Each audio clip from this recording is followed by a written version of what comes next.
E aí pessoal, sejam todos bem-vindos. Este é o Med Mentor, meu nome é Otaviano e hoje nós vamos falar sobre abdômen agudo obstrutivo.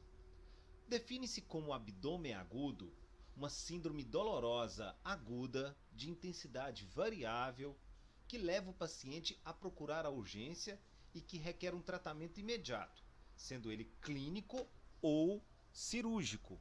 O que tem de importância nisso aí, pessoal? É você que está no pronto atendimento, você tem que saber diferenciar se aquela situação ali necessita acionar a equipe de cirurgia, você vai mandar para a cirurgia, ou é um tratamento clínico. Existem 5 padrões sindrômicos de abdômen agudo.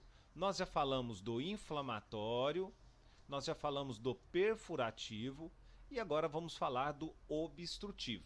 Tá bom, pessoal? Existe também o vascular e o hemorrágico. Quais são as principais causas de abdômen agudo obstrutivo? As aderências híbridas são a principal causa. É aquele paciente que chega para você com a clínica de um abdômen agudo obstrutivo e que na história clínica ele relata que tem história de cirurgia. Podemos pensar, claro, em aderências obridas. Tumor de colo, o ilho biliar, as hérnias inguinais, os volvos e a intuscepção ou invaginação intestinal. Beleza? A obstrução do delgado é mais comum do que do intestino grosso. Então, é mais corriqueiro ocorrer obstrução do delgado do que propriamente do intestino grosso. E como ocorre? Qual que é a fisiopatologia aí?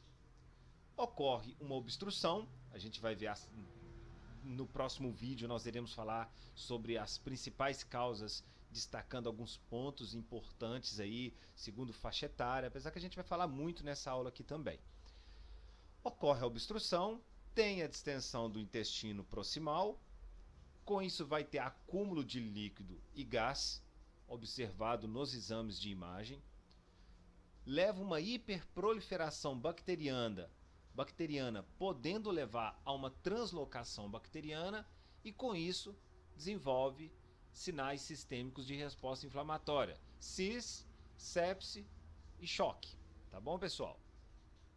Segundo a classificação, a obstrução ela pode ser alta e baixa. O que vai diferenciar aí é a válvula iliocecal, ou seja, antes da válvula iliocecal, a obstrução é do tipo alta. Depois da válvula iliocecal, ou seja, o cólon ascendente, transverso, descendente, sigmoide, já é a obstrução do tipo baixa. Ela pode ser classificada também em funcionais ou mecânicas. As obstruções funcionais está relacionada a causas sistêmicas, metabólicas ou infecciosas, uma diabetes, uma infecção. Mecânicas são decorrentes de causas extrínsecas ou intrínsecas. E pode ser classificada em simples e complicadas se existe sofrimento vascular aí. Bom, sobre a etiologia, quais são as causas mais comuns de obstrução de causa mecânica? As aderências, as hérnias e os carcinomas de colo retal, que é o tumor mais comum do intestino. Das causas funcionais, o pós-operatório, menos de 72 horas, uma pancreatite aguda e uma isquemia mesentérica são as principais causas de abdômen agudo obstrutivo de causa funcional. Nós vamos estudar mais à frente que existe o abdômen agudo vascular, aonde nós estaremos falando diretamente da isquemia mesentérica. A pancreatite aguda, nós já falamos dela, dentro do abdômen agudo inflamatório, e essa pancreatite pode levar uma paralisação do trânsito intestinal. E o porquê disso?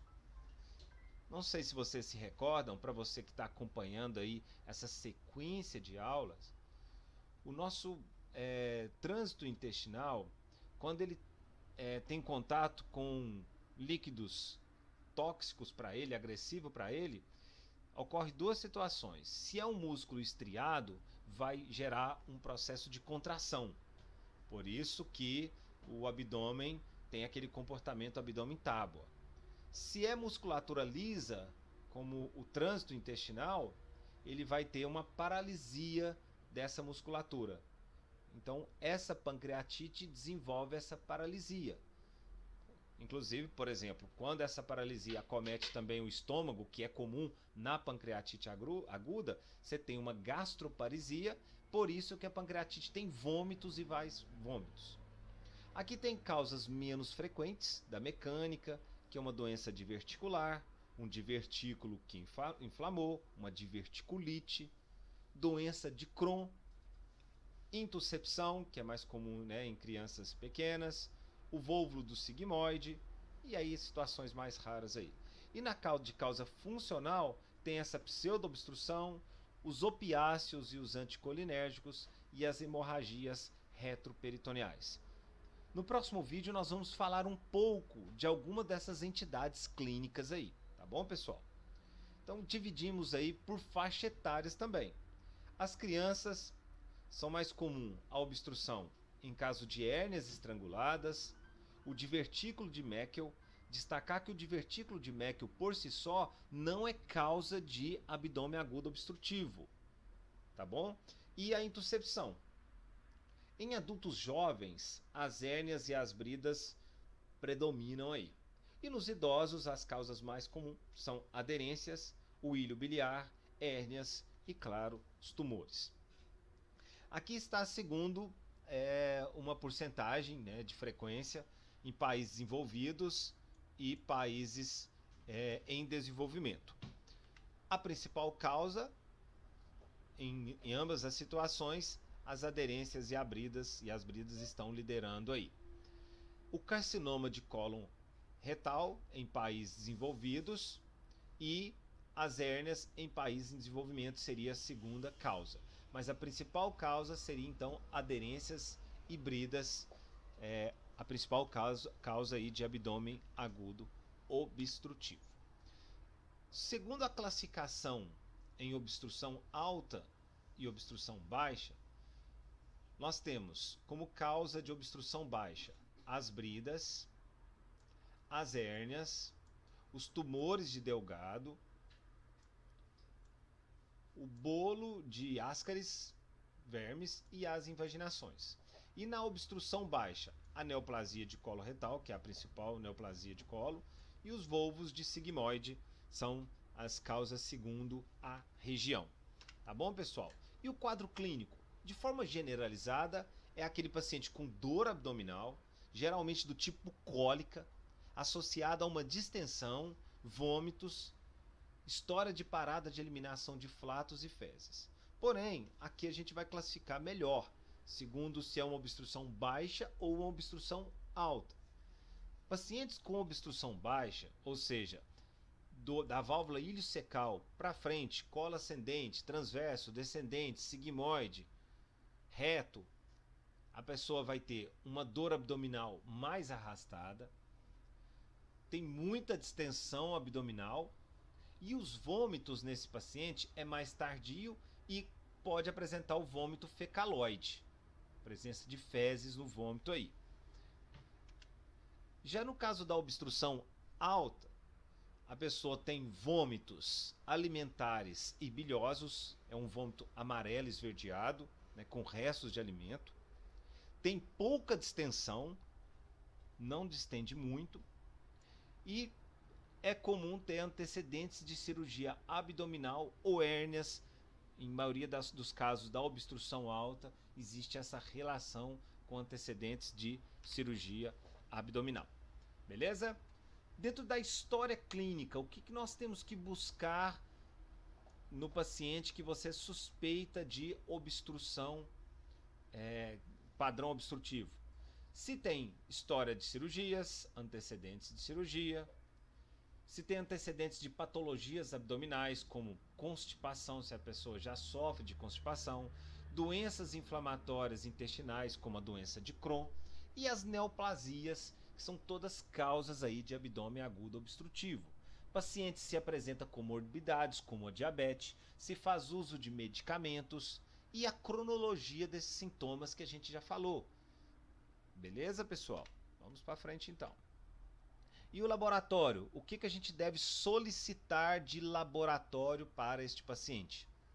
Hemograma, glicemia sempre para todos, perfil renal, ureia e creatinina, para você ver como está, né, a função renal, enzimas pancreáticas para você, se você está pensando numa pancreatite ou até mesmo para descartar a pancreatite, os eletrólitos, sódio, potássio e cloro, sódio por riscos de complicações neurológicas, potássio por risco de complicações cardíacas, cloro por alteração na acidez, né, no pH, perdão, e a gasometria.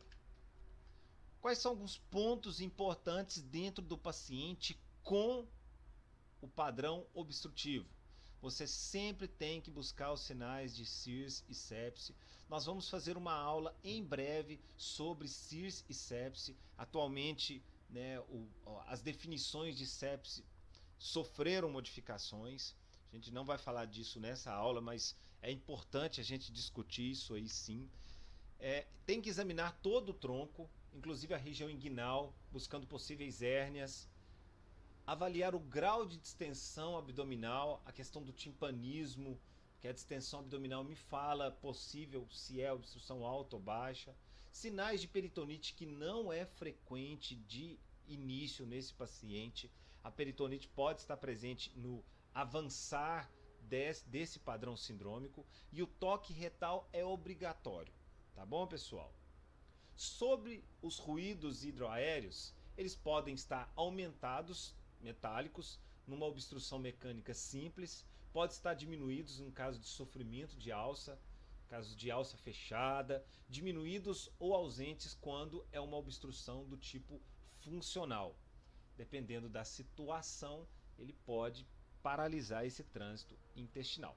Alguns achados aí no raio-x, nós temos o empilhamento de moedas, pode observar as moedinhas estão empilhadas aí, ó, né, ó, parecendo moedas empilhadas.